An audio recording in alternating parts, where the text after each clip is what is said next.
Maravilha, né? Bênção, bênção. Amados, eu quero compartilhar uma palavra, né, que, assim, tem estado no meu coração, e vou dizer preocupação, mas é uma preocupação que não é aquela preocupação angustiosa não, né?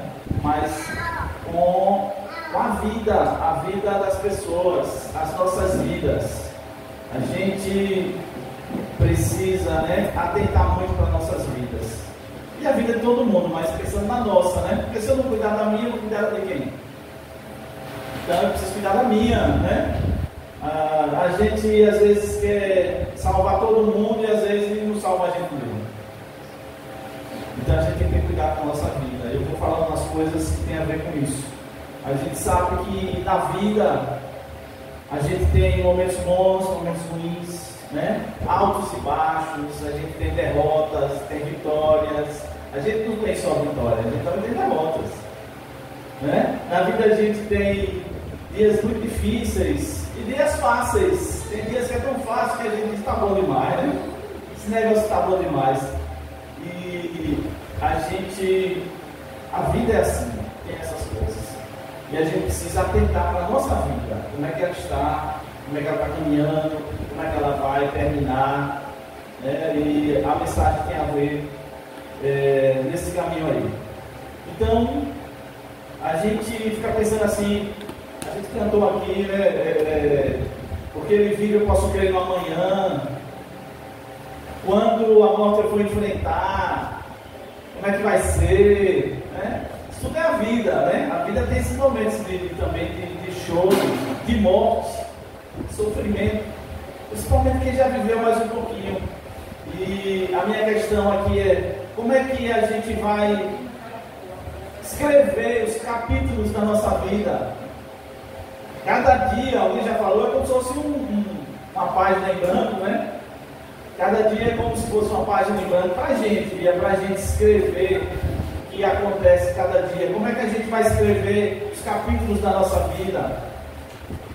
Como é que a gente vai escrever os parágrafos, né? Como é que a gente vai escrever a última frase da nossa vida? Como é que vai ser? Então é sobre isso que a gente vai estar ministrando. Sobre a importância da vida, né? Em todos os detalhes, mas eu quero destacar especialmente quando ela estiver se acabando. Não sei se eu já falei aqui, mas tem um homem de Deus, ele é um pastor, o nome dele é John Haggai. John Haggai, ele é um grande líder do Evangelho, eu acho que ele está vivo ainda.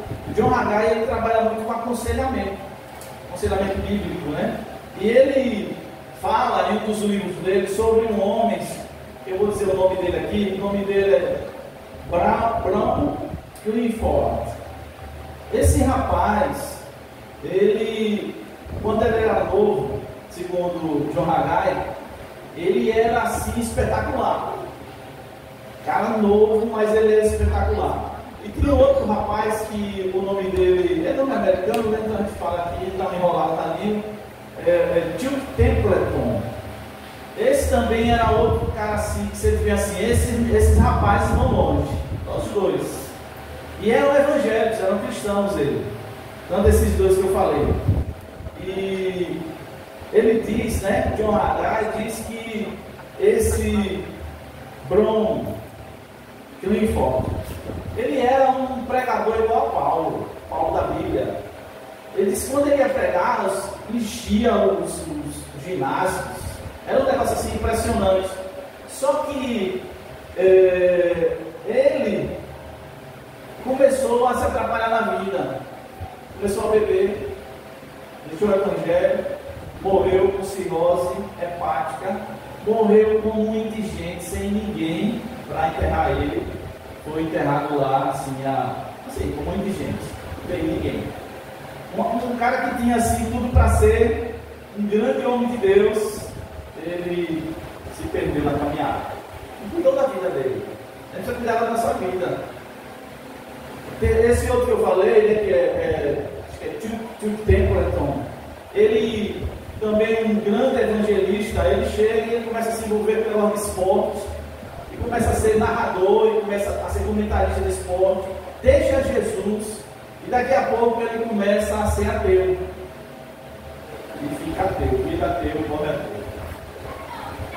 Aí você fica assim, dois homens que poderiam, na verdade, assim, fazer a diferença na época deles, em 1945, por aí.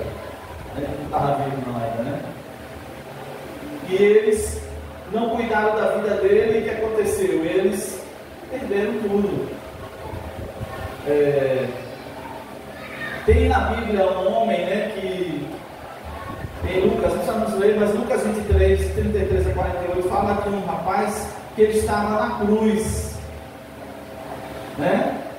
Andou errado a vida toda, mas no final da vida dele ele disse: Senhor, lembra-te de mim quando você for para o céu, né? Você entrar no teu reino. E ele disse, Jesus disse: hoje você vai estar comigo no paraíso. Foi salvo, né? Ele deixou para a última hora, mas foi salvo. Tem um homem chamado Estevão na Bíblia, que Estevão também, ele foi um grande homem de Deus. E ele foi o primeiro mártir da igreja, o primeiro homem que morreu por Jesus. Ele morreu por Jesus. Foi salvo. Tiago, o irmão de João, ele também fiel a Deus, ele foi morto, né? Com a espada. Tem um outro homem que eu digo que foi um dos piores homens da história da Bíblia. O nome dele era Manassés. Em 2 Crônicas 33 tem um homem chamado Manassés. Ele talvez tenha sido o pior homem narrado na Bíblia. Ele fez tudo que não prestava e um pouquinho mais. Só que ele, né, ele entendeu que ele precisava se arrepender. E no final da vida dele ele se arrepende. E Deus pega ele e coloca ele de volta, né? Ele era rei, e coloca ele para ser rei de novo, e ele começa a consertar as coisas erradas que ele tinha feito. Depois vai se embora. Ou seja, tudo isso é para falar, irmãos, da importância da gente pensar sobre a nossa vida. Como é que está a sua vida? Como é que está a nossa vida? E cada um, diz a Bíblia, vai dar conta de si a Deus. O pai não vai responder pelo filho, nem o filho pelo pai, claro, na idade de adultos, as crianças, né? Ninguém vai responder por ninguém, cada um vai ter que prestar conta a Deus de tudo que fez nessa terra. A gente precisa cada um cuidar de si, né? A gente ajuda os outros, né? Levanta um irmão, um amigo, mas a gente não vai poder salvar ninguém. A gente leva o Evangelho, né? O Evangelho para salvar as pessoas, mas cada um tem que cuidar de si mesmo. Amém? Amém. Então é sobre isso que a gente vai estar falando um pouquinho sobre isso. Dentre esses homens, né, tinha outro homem que também era da mesma época dele, todos eles andavam juntos. Eu já falei uma vez dele aqui, acho que alguns conhecem, que foi Billy Graham. Né? Billy Graham morreu com 90 e poucos anos, morreu fiel a Deus, evangelizou praticamente o mundo todo. Né? E era amigo desses dois que eu falei, que perderam o rumo na caminhada e morreram, né, nessa situação.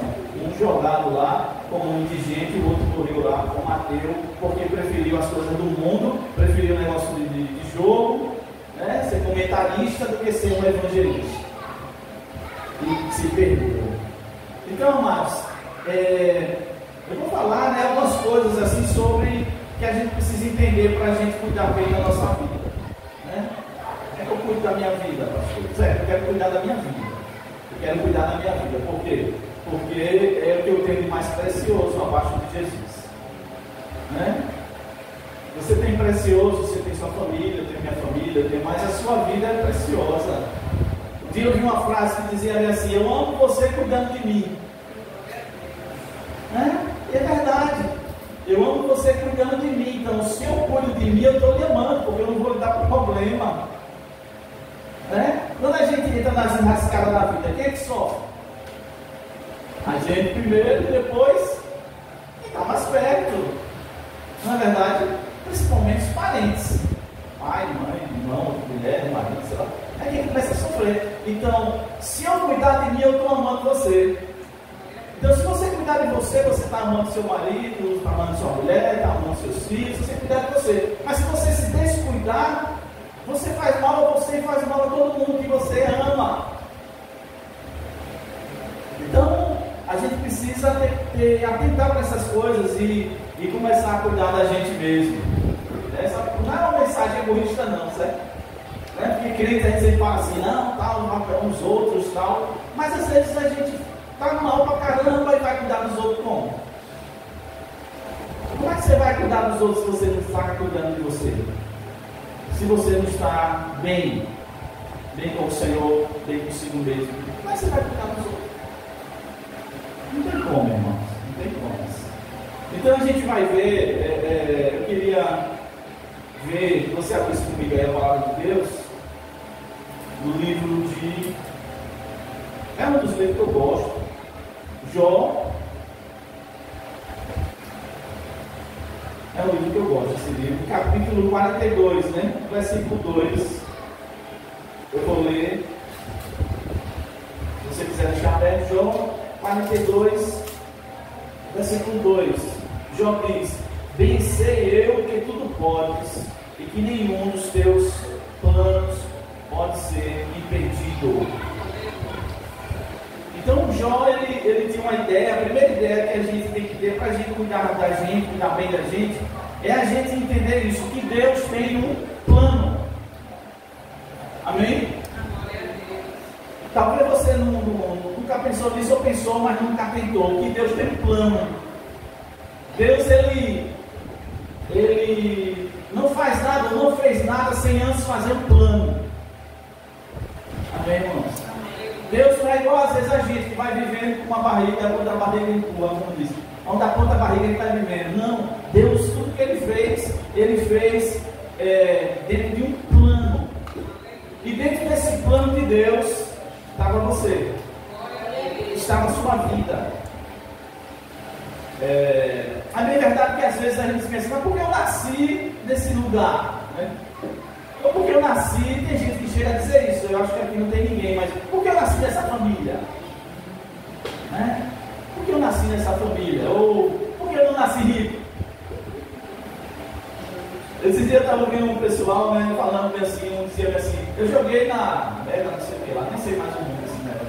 Eu joguei na Mega não sei o que lá, Mega da Independência, não sei o que lá, e quando eu ficar rico, vai ficar fazendo planos. Dois jovens, um rapaz e uma moça, fazendo planos de quando eles ganhassem. Aí ela dizia, já joguei no bicho e ganhei algumas vezes, hoje o bicho não está mais, o bicho ficou ruim, o bicho ficou bravo. Ela está com as duas pensando, eu só ouvindo, né? Então às vezes a gente tem essa ideia, né? Por que eu não nasci assim? Porque ainda tem uns que ainda dizem, porque eu não nasci homem, era mulher, eu nasci.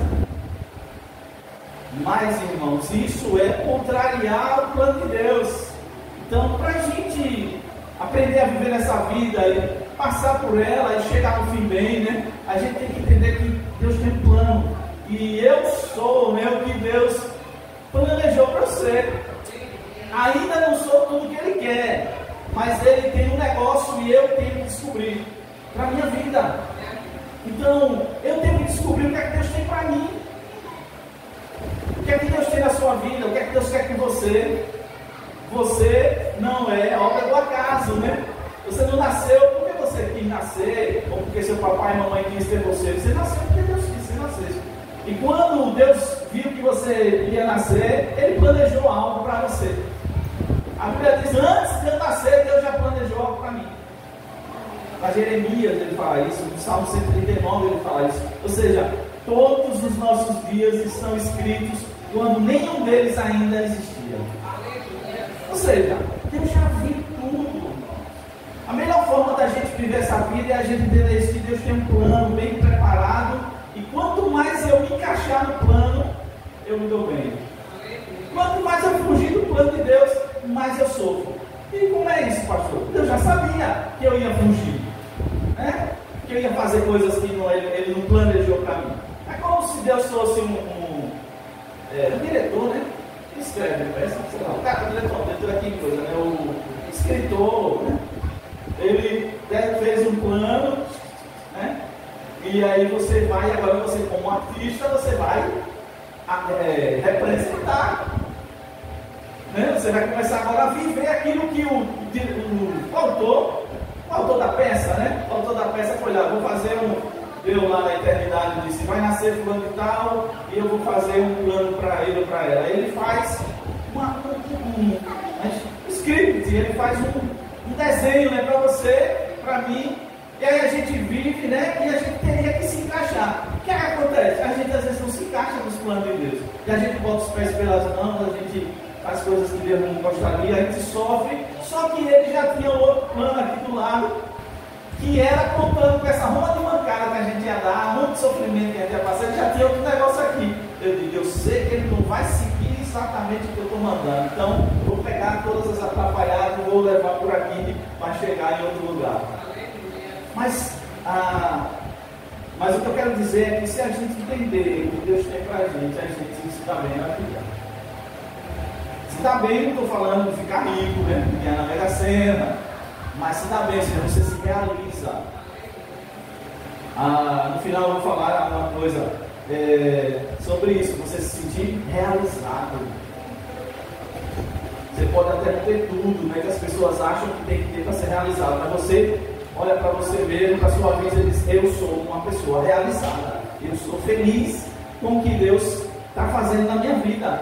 Como é que isso acontece? Se eu entender isso, que Ele tem um plano e eu preciso me encaixar nesse plano. Pelo amor de Deus, não acho que Deus joga, né? Deus fica jogando, Deus é um jogador, Deus ele fica, né? Assim, não, eu vou ver o que ela vai fazer para depois eu fazer isso. Não, não pensa assim não, também, certo? Deus tem um plano. Diga, Deus tem um plano para a minha vida. Tomara que a gente esteja já encaixadinho, né? Eu acredito que todo mundo aqui já está. Né? Por quê? Porque a gente reconhece que Ele é nosso Deus, que Ele é o nosso Senhor, né? Que Ele tem um plano. Então eu já estou me encaixando já. Porque tem gente que vive aí, como eu falei, o homem andou com Deus, é um grande homem de Deus e virou um ateu. Né? Virou um ateu. E tem alguns virando ateus nesses dias, irmãos, tem crentes, pessoas que se dizem de fé virando ateus, mudando as religiões, totalmente contrária àquilo que ele defendia. Tem um monte de gente. A gente tem que ter cuidado, que a Bíblia diz assim, aí, por se multiplicar a iniquidade, muitos vão esfriar, o amor de muitos vai esfriar. E a iniquidade às vezes essa iniquidade como aquela coisa ruim, não. A iniquidade é você desprezar as coisas de Deus. Quando você despreza as coisas de Deus, a Bíblia, as coisas de Deus, você começa a pegar um caminho de iniquidade. Daí, meu Deus do céu, vai vir desgraça, mais desgraça. Então, essa é a primeira coisa, né? Tem que descobrir isso. A segunda coisa, no versículo 3 e 4, ele diz assim: quem é aquele, dizes tu, que sem conhecimento encobre o conselho? Por isso falei do que não entendia, coisas que para mim eram maravilhosíssimas e que eu não compreendia. Escuta-me, pois, e eu falarei, eu te perguntarei, e tu vai me ensinar. Quem está dizendo aqui? Deus, eu sei que quem tem para me ensinar é o Senhor. Irmãos, faculdade é boa, né? Seminário é bom, né? Escola é bom, isso é bom. Mas quem tem mesmo que nos ensinar é o Senhor. Eu sou, né? O Senhor me conhece porque eu sou a favor do estudo, né? Eu sou a favor de ensino. Eu acho uma das coisas boas da vida. Mas ninguém, nenhuma ciência, nenhum homem tem como explicar as coisas para a gente, as coisas mais importantes da vida, irmão. Exemplo, vou dar um exemplo. Eu vou estar falando um pouquinho ainda hoje. Vai explicar morte. Ela está no lote, ela na cabeça de todo mundo. Explica a morte. Até para a gente, ele fica assim, para que explicar a morte. Explique uma pessoa boa, que essa é a ideia, né? A pessoa boa, aquela pessoa é uma pessoa muito boa, só faz coisa boa a vida toda, né? E aí vai vir um acidente e mata o cara. Aí você diz, meu Deus, e vai explicar isso? Vai explicar? A ciência vai inventar o quê? Vai ficar se baratinando. Então, para a gente viver melhor, a gente precisa entender que tem um homem chamado Jesus Cristo de Nazaré, que viveu como a gente, andou como a gente, e Ele sabe tudo sobre a gente, e Ele sabe todas as dores da gente, porque Ele viveu como a gente, e Ele quer nos ensinar a viver. Repare, eu descubro o que Deus tem para mim, e agora eu tenho que saber como é que eu boto em prática. Como é que eu vou botar em prática? Como é que eu vou botar em prática a vida cristã? Bom, eu segui Jesus. É eu viver como Jesus viveu. E outros homens que depois de Jesus talvez tenha sido os melhores. Paulo. Paulo. E Paulo, ele dizia assim, eu sei que Deus me escolheu antes também. E Paulo andou atrapalhado, né? Paulo, ele era um homem muito religioso, e ele era tão religioso que ele matava pela religião, né? Ele perseguia os cristãos. Mas quando ele se encontra com Jesus, ele diz, Senhor, o que é que você quer de mim? E Jesus fala com ele, você vai ser meu mensageiro, vai sofrer porque vai ser meu mensageiro, mas eu vou usar você para muita gente. Então, a segunda coisa que está ligada à primeira, que está ligado, né, é que eu preciso perguntar a quem sabe. E quem é que sabe das coisas? É aquele que fez as coisas. Às vezes a gente... eu nunca me esqueço, porque esse foi um negócio que marcou, né? Lá, muitos anos atrás, Paulinha perguntou, a gente estava estudando sobre mistério, Deus, sei lá, vocação, tal. Aí ela disse, pastor, o que é que Deus tem comigo? Eu disse, você vai perguntar a minha? Eu vou perguntar para ele. Eu falei brincando assim, mas é sério. Você vai perguntar para mim, você vai perguntar o que Deus tem para você. Ela era novinha, estava na igreja, vai perguntar para Deus, você vai perguntar para mim. E é verdade, irmãos. Nós, como irmãos, líderes, a gente pode ter uma ideia, né? A gente olha assim, essa pessoa tem esse talento, né? A gente percebe que essa pessoa é boa nisso e tal. Mas quem sabe mesmo das coisas é Deus, é o Espírito Santo. O Espírito Santo que conhece as pessoas. E Joel entendeu isso, né? A duras penas, ele entendeu isso, de que se tinha alguém que podia ensinar ele, era Deus. E ele disse, Deus, então me ensine. Eu quero aprender do Senhor. A segunda coisa, ligada à primeira. A terceira, ligada à segunda, versículo 5, ele diz, com o ouvido dos meus ouvidos eu ouvi, mas agora te veem os meus olhos.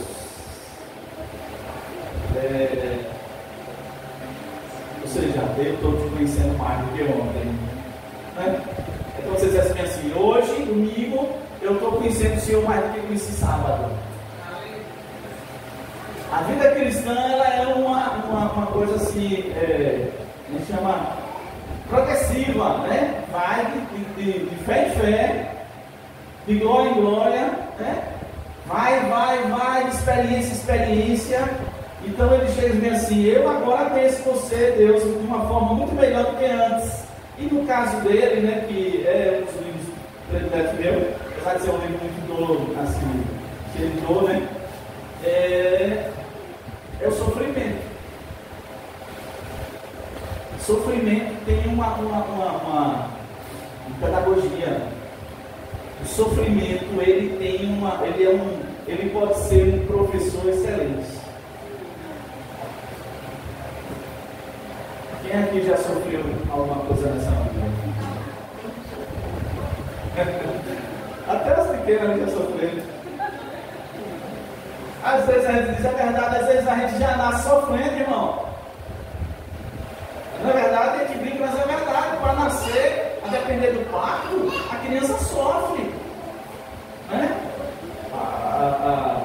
A barriga, o ventre da mulher lá expulsa a criança. Alguns dizem que tem um negócio que a criança solta, que faz todos isso, mas outros dizem que, na verdade, o corpo humano é um corpo estranho, né? E o corpo da mulher está expulsando. Quando não expulsa, alguém vem expulsar o médico. Sai dessa casa, né? E quando não sai de boa, sai da tora. Né? Alguns puxam pela cabeça, assim. A mulher sabe mais que os homens, né? Puxa pela cabeça. E às vezes, se não chorar, tem que apanhar. Aí você fica assim, né? Claro que aquele choro é um sinal de que está vivo, né? Que respondeu. mas não deixa de ser dolorido. Não deixa de ser dolorido. E a morte, mais bonita que ela seja, ela também é dolorida. Quando eu falo bonita, ou seja, aquela pessoa que você vê assim. Você já ouviu alguém dizendo assim, parece que está dormindo? Já ouviu? Parece que não está nem morto, nem morta, está dormindo, porque o rosto parece estar, né, assim, em paz. Né? Só quem sabe é Deus, mas parece, né? Tem um negócio que acontece quando a gente for morrer, com raríssimas exceções, né? Você vai ficar santinha, santinha. Né? Quando a gente morre, quando a gente morrer, na boca do povo, né? Ninguém vai falar mal. Se falar mal, os outros batem. Era tão bom, meu Deus do céu, que pessoa ótima. Eu estou falando assim de forma descontraída, mas onde é que essa pessoa vai estar? Né? Aí que é o negócio. Onde é que aquele cidadão, aquela cidadã, aquele crente, ou seja lá qualquer religião que tenha, onde é que ele vai estar? Né? Só Deus sabe, ali está só o corpo dele ou dela, agora ela onde vai estar? Isso é que ela é crente, irmão. Se essa pessoa não entregou a vida para Jesus, né, e mesmo sendo limitada, não seguir os passos de Jesus, ela pode estar num lugar terrível. E aí, como eu falei, né, que a vida tem sofrimento, o sofrimento ensina muito, mas esse sofrimento não tem mais jeito. Quando a gente sai daqui sem Jesus, a gente vai sofrer eternamente, a Bíblia diz. Só que a gente não para pensar sobre isso.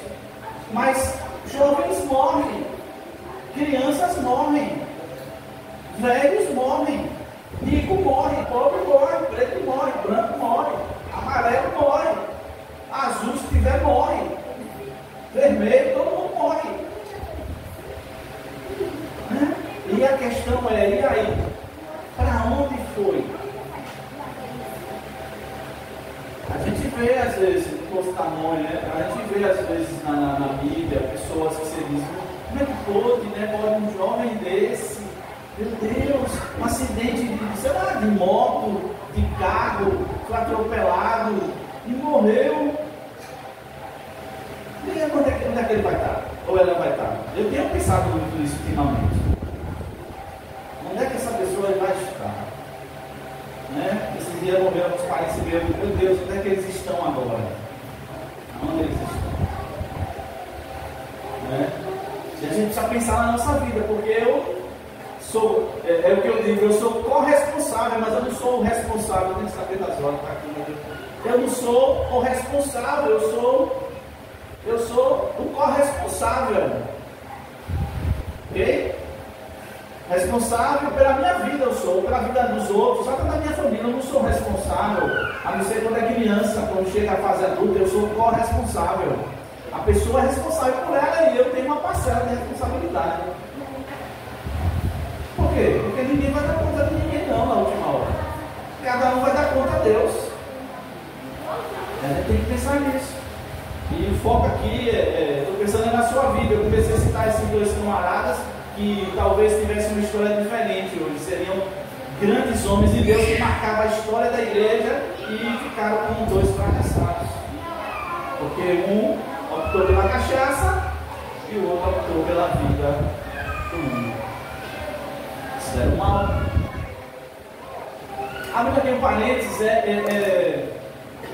tem um missionário, David, ele é da Jocum. Eu não sei por onde ele está agora, o David. David, ele contou uma vez lá na igreja, de que ele é baiano, e aí ele tem um monte de amigos, né? Ali, e aí ele aceitou Jesus, e aí ele disse que ia para a missão. Isso David contando. Aí os amigos, rapaz, você é doido, missão? Você é doido, meu irmão, negócio de missão, vai ficar dependendo dos outros, ser gay, barata. Ele disse, não, mas Deus nos chamou para fazer missões. E ele pegou, né, a missão para Jocum e tal. E ele contando o seguinte: depois de anos, ele dizendo lá na igreja, ele disse: hoje eu sou casado, mas tenho 2 filhos. Falo, eu esqueci, não sei quantas línguas, tenho 2 cursos universitários e sou missionário. Voltei lá e vi meus amigos na mesma vida, tomando cachaça, trabalhando ali numa lojinha ali, outra ali, e eles disseram que eu ia ser um fracassado. E eles estão lá, e eu estou aqui. Então a gente tem que parar para pensar, ser cristão e seguir a Cristo, seguir missão, não quer dizer que você vai ficar no pior todo, não, tá vendo? Provavelmente você vai ser o melhor de todos. Você vai ser o melhor de todos, talvez. Vai depender muito de você, porque também tem crente que se acomoda, né? Aí não sai do lugar. 2 passos para frente, 2 para trás. 2 para frente, 3 para trás. 3 para frente, 4 para trás. Aí fica aquele negócio. A pessoa vai deslanchar, quando você pensa que a pessoa vai deslanchar e começa a dar para trás. Não vai sair do lugar. Mas se você entender essa questão de que você precisa cuidar de você, a gente precisa cuidar da gente. Parece uma mensagem do porque é egoísta, mas não. É porque se eu não me cuidar, como é que eu vou cuidar dos outros? Se eu não estiver bem, como é que eu vou fazer bem aos outros? Então você precisa se cuidar. E aí, para eu fechar isso aqui, a gente ia dar, né? O sofrimento. Quem gosta de sofrer? Ninguém gosta de sofrer, né? Ninguém gosta. Também não gosto, não. Ninguém gosta de sofrimento. Esse dia eu fiquei com a dor de cabeça de noite. Isso é essa.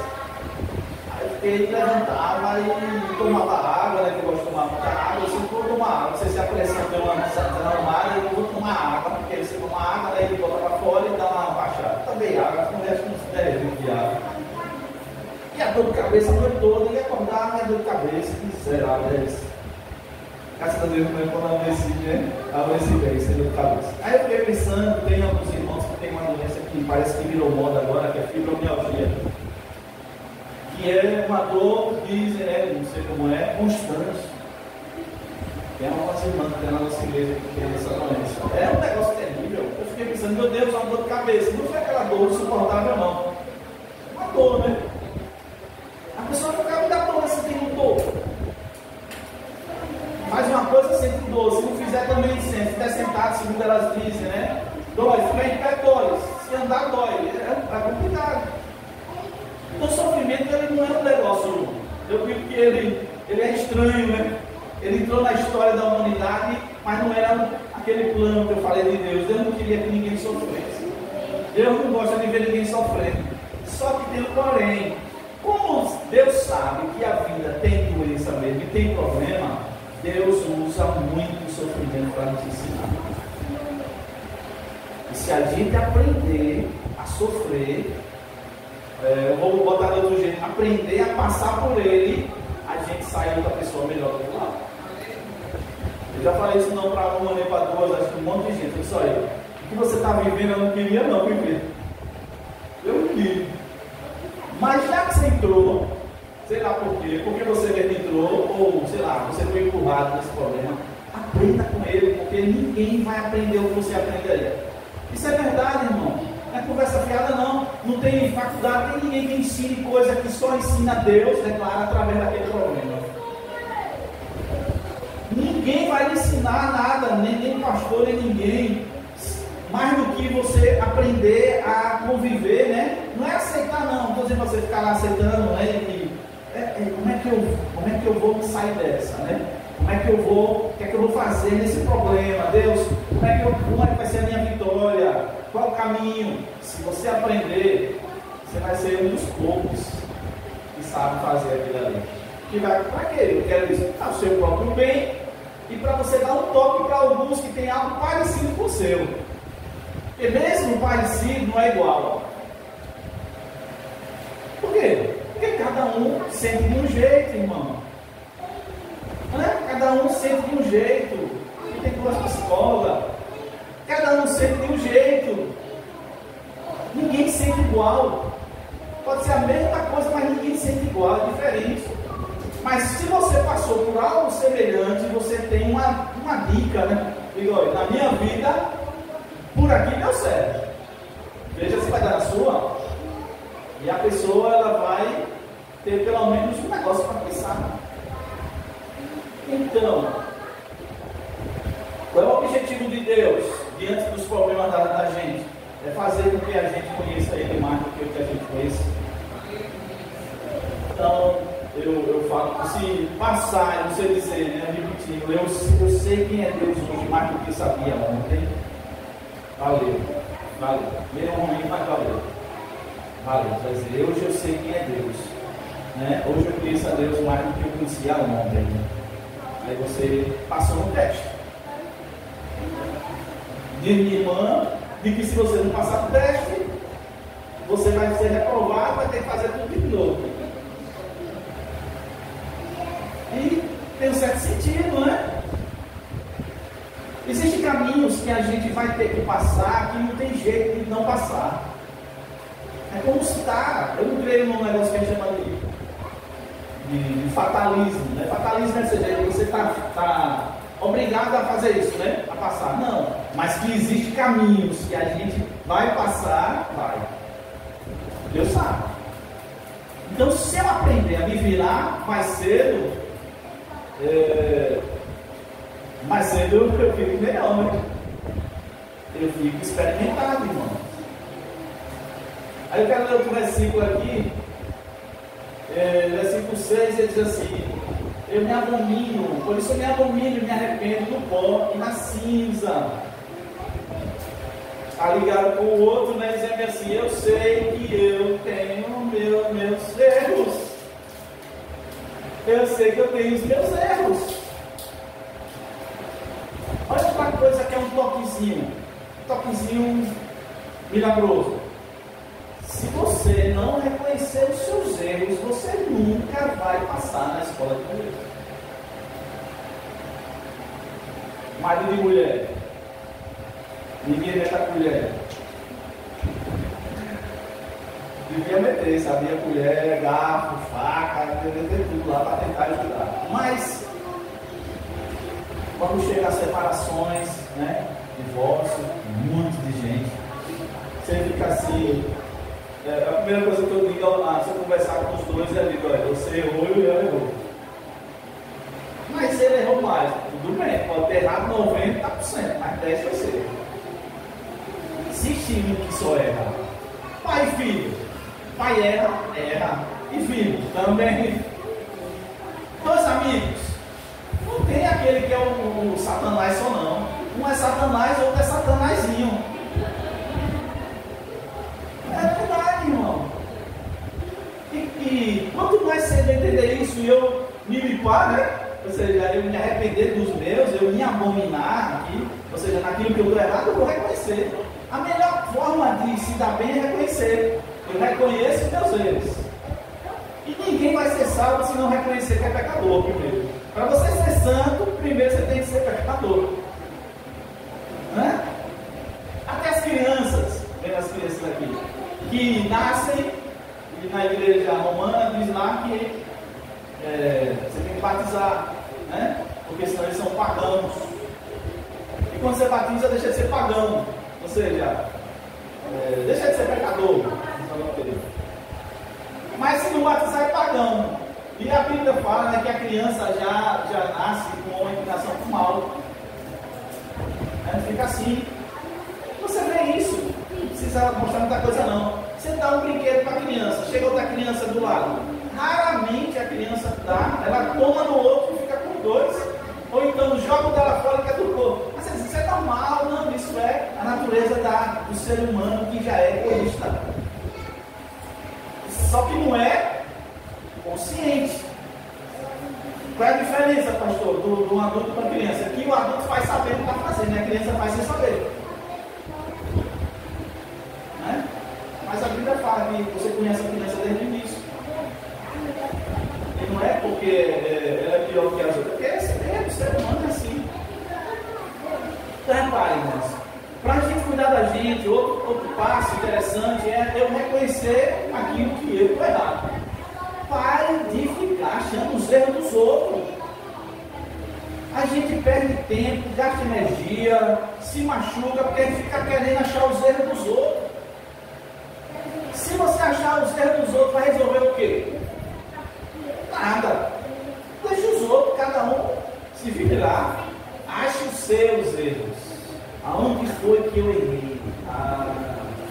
nessa aqui eu não caio mais. É assim que a gente cresce, né? É assim que a gente melhora a vida da gente. Mas se você ficar parado no tempo e no espaço, olhando para os erros dos outros, mesmo que o outro tenha errado, por repetir mais do que você errou, mas você errou também.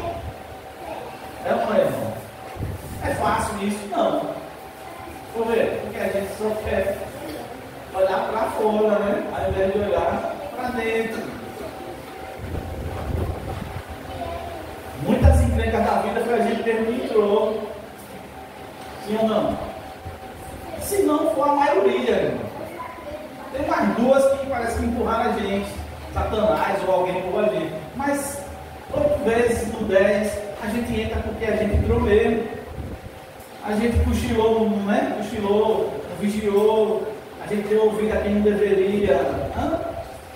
É ou não é? A gente ouviu a carne, a gente não ouviu o coração, o sentido de Deus. Aí a gente entra. E o caminho, pastor? É conhecer isso. Se você fizer isso, você já vai tirar uns 50% do peso das costas. Vai tirar, joga fora, meu Deus do céu, joga fora isso. Né? Eu já vou ficar com o peso mais leve. Por quê? Porque eu reconheci meus erros. Quando eu reconheço meus erros, eu vou pedir perdão a Deus e eu vou consertar aquilo que eu puder. E o que eu não puder, deixo na misericórdia e deixo lá. E não vou errar mais. Né? A gente erra muito e a gente repete muito erro. É um ser humano, só porque Deus é bom mesmo. Porque a gente fica repetindo a mesma coisa, repetindo, né? A gente erra pra caramba, a gente tem que. Tem gente que parece que tem que apanhar para aprender. Tem gente que não aprende não, você pode passar, botar ele 23 horas estudando, durante 10 anos ele não aprende. Dormir 1 hora por dia. Não aprende, aí tem que apanhar para aprender. Quando apanha, e era assim, é assim mesmo. Aí aprende. Infelizmente, né? Porque sofre. A vida já tem tanto sofrimento e sofre mais um pouquinho. Mas, irmãos, a mensagem aqui é para dizer: Deus não quer isso para a gente. Ele quer aliviar, gente. A Bíblia diz assim: vinha para mim, você está cansado de sobrecarregar. Ele não está falando para incrédulo, não, ali. Se você olhar ali, ele está falando para os discípulos. A gente usa para todo mundo, mas ali foi para os discípulos, foi para aqueles que estavam seguindo a ele. Quer aliviar o fardo pesado que você está carregando. Meu fardo é leve, é suave. Não fica esse negócio todo, não. Uma outra coisa última que eu vejo aqui é no versículo 10. Está tudo ligado. Assim, o Senhor virou o cativeiro de Jó quando orava pelos seus amigos. E o Senhor acrescentou a Jó outro tanto em dobro de tudo quanto possuía. É outra coisa que é libertador. É você não ficar guardando raiva de seu ninguém. Não guarde rancor, não guarde raiva, mágoa, essas coisas, desgraças, só faz mal a você mesmo. E aí, às vezes, as pessoas nos machucam, é verdade, você vai carregar. Né? Às vezes a gente está carregando pessoas nas costas a vida toda, a pessoa não está nem aí. E quem bate já disser que esquece. Quem apanha não esquece nunca, né? Quem bate, não está nem aí, nem lembra mais que bateu. Então, o que você vai fazer? Perdoe. E Paulo falou que se eu não perdoar, sabe quem ganha vantagem? Satanás. Paulo disse: se eu não perdoar, eu vou dar legalidade a Satanás. Mas ele disse: mas eu não ignoro as ações do diabo, então eu não vou levar isso. Aí tem gente que arrasta o resto da vida, né? Um problema lá antigo, fica sofrendo, traz doença, as psicólogas traz doença no corpo. Então, Deus usa ele para dizer assim: ó, libera esse negócio aí, perdoe esses caras aí que lhe fizeram mal, não queira saber disso não, perdoe. E no versículo 17, deixa eu ver aqui, né? Diz que ele, quando ele veio a morrer, Jó, ele morreu velho e farto de dias, 110 anos depois. O cara sofreu, né? Mas depois ele viveu 110 anos de coisa boa. Ele aprendeu a lição. Ele aprendeu como sofrer, né? Como passar pelo sofrimento. E essa é a nossa mensagem hoje, irmãos. Essa é a nossa mensagem. E eu quero encerrar. Eu já vi alguma coisa, né? Eu estava pesquisando lá em casa. Eu estou marcado da psicóloga Alice, né? Tem já morreu ele em 1997. Nasceu em 1905. Morreu com 92 anos. O nome dele é Viktor Frankl. Quem foi esse cidadão? Ele era judeu e ele era da Áustria, né? Judeu austríaco. Ele estudou medicina em 1930. Ele estudou medicina, se formou, mas ele gostava muito de psicologia. Ele falava com Freud, ele batia papo com Freud e tal. E começou a trabalhar no hospital psiquiátrico. Isso antes de uma experiência que ele teve, terrível. E ele começou a trabalhar no hospital psiquiátrico e ele cuidava de gente lá, principalmente com depressão e com tendências ao suicídio e principalmente mulheres. A gente vai entrar, né, agora, né, que o pessoal separa, né, o Setembro Amarelo, né? Que é a conscientização contra o suicídio. Mas o que acontece, irmão? Vem a Segunda Guerra Mundial. E aí, os nazistas, né? E Hitler, ele queria acabar com o judeu e outra turma, onde tivesse judeu, ele acabava. O que aconteceu? Pegaram ele e a família dele e jogaram nos campos de concentrações. E ele passou um período bravo lá naquele lugar, lá, nos campos de concentração. Tem um dos que é famoso, tem até um filme, que é Auschwitz, que era um campo de concentração. Eles deixavam as pessoas morrer, era pano e água. As pessoas ficavam só osso e pele. Fazia sabão das pessoas. Matava as pessoas em câmeras de gás. Foi algo terrível. Eles faziam experiências com os humanos, né? Coisas terríveis. E Victor, né? Ficou lá. E ele disse que aquela experiência foi demais para ele. Ele via as pessoas, né? Morrendo. Os amigos dele, ele, parece que a família também mataram a família dele. O que acontece? Lá ele descobriu algo. Lá. No meio do sofrimento, no meio do inferno, ele descobriu algo. O que ele descobriu? Que o homem precisa achar um sentido para viver. E ele escreve até um livro famoso dele, Em Busca do Sentido. Ele disse: você tem que achar um sentido para viver em qualquer situação que você estiver.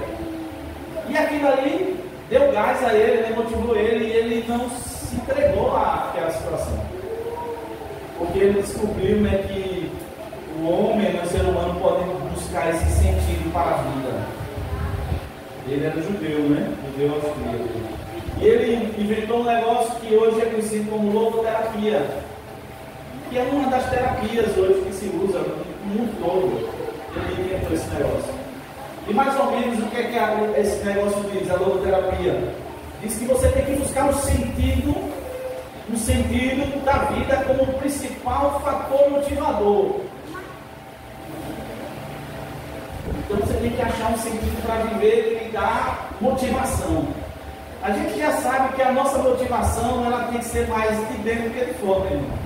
Quando a gente fica buscando motivação nos outros, os parentes, os irmãos, às vezes até na igreja, você às vezes não acha, ele às vezes acha, mas não é o suficiente.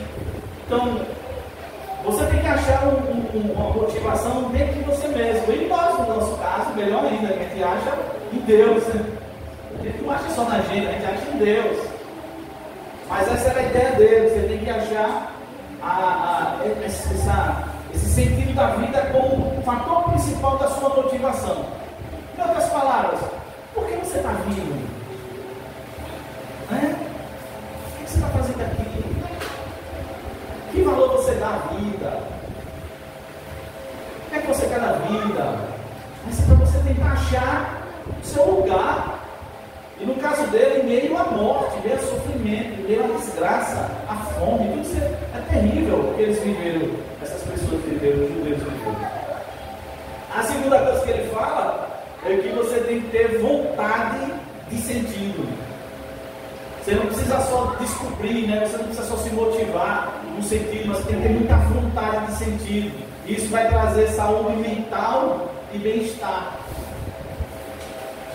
E os caras lá ficaram estranhando como é que esse povo aguenta um negócio desse, como é que ele aguentava tanto sofrimento. Passou de morrer várias vezes, mas é como se tivesse imune, né? Tivesse por cima do problema.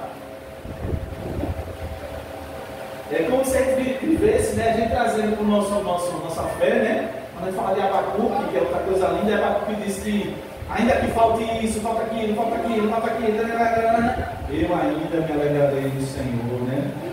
Ele é a minha salvação e Ele vai me fazer andar por cima desses negócios. A gente precisa disso. E aí ele fala outra coisa que é que para você enfrentar as coisas, você precisa ter resiliência. E resiliência nada mais é do que a capacidade de se refazer.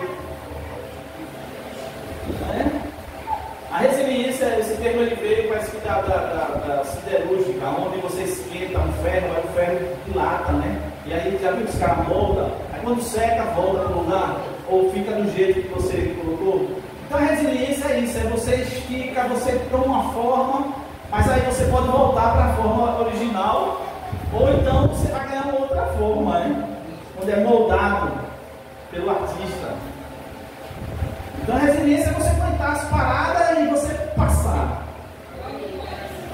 E sair do outro lado. Foi o que aconteceu com ele, né? Bom,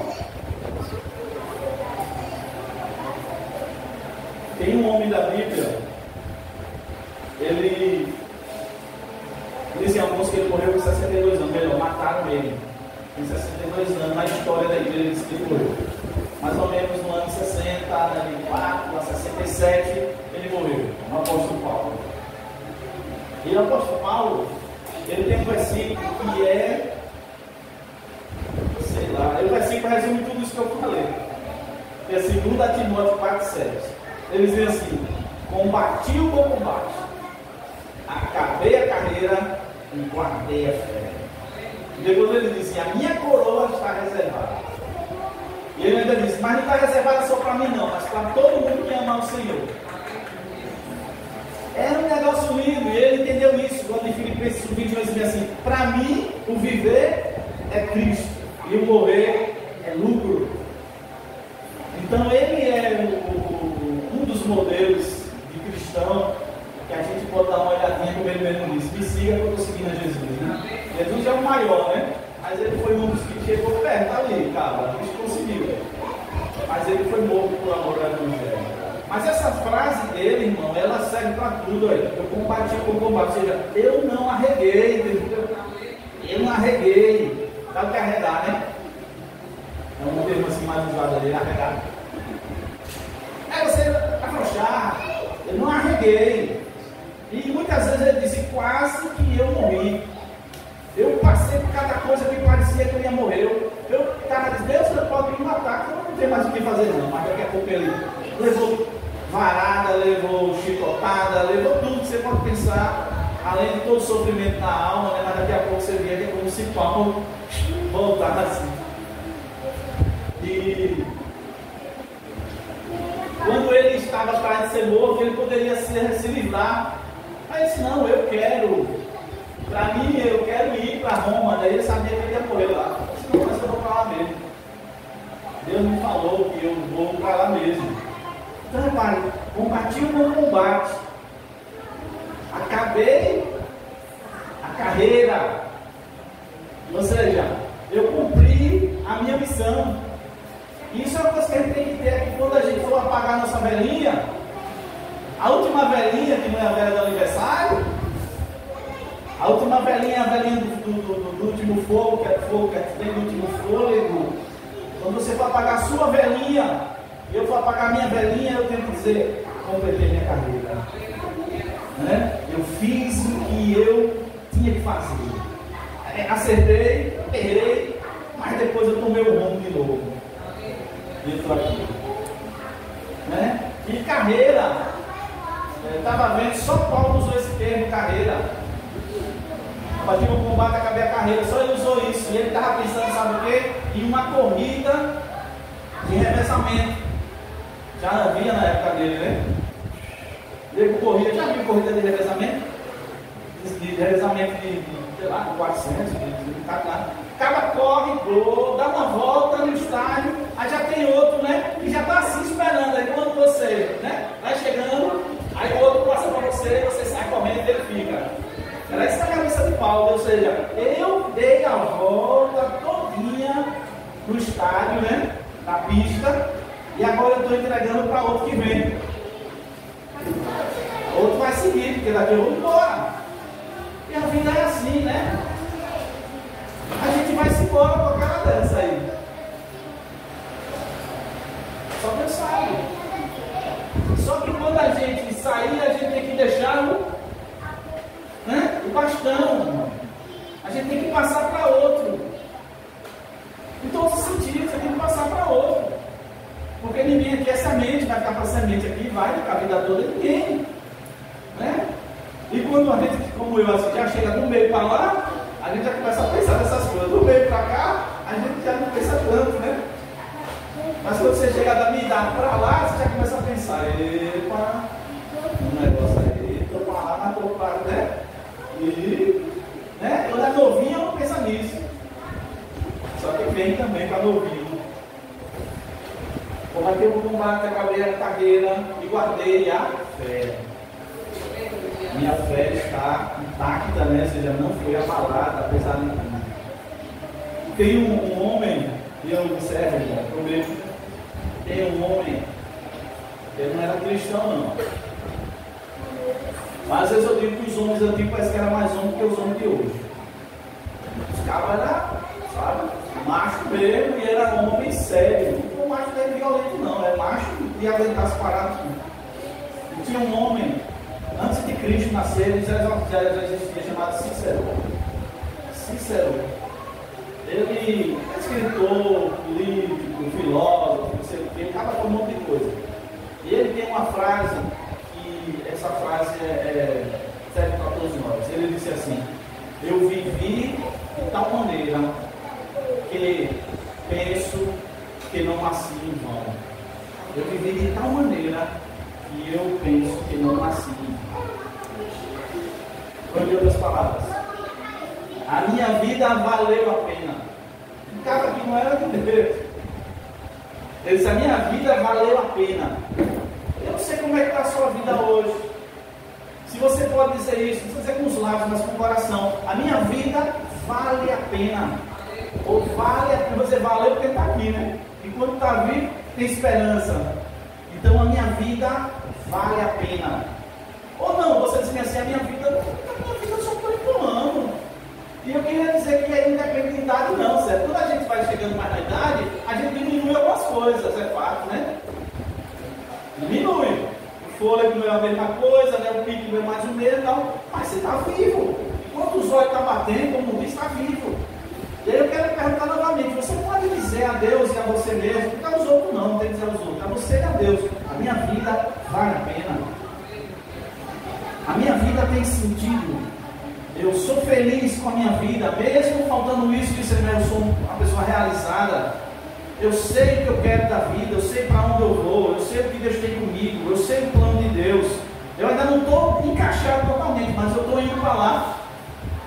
Você pode dizer isso, irmão?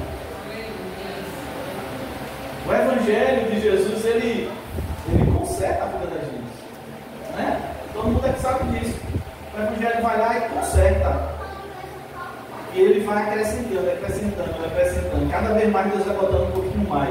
Deus vai ensinando algo mais. E a gente vai crescendo, né? Tem uns que a gente pensa: eita Deus, onde é que vai parar? Não para, você para no céu. Aí vai. Isso é o Evangelho. O Evangelho é coisa boa.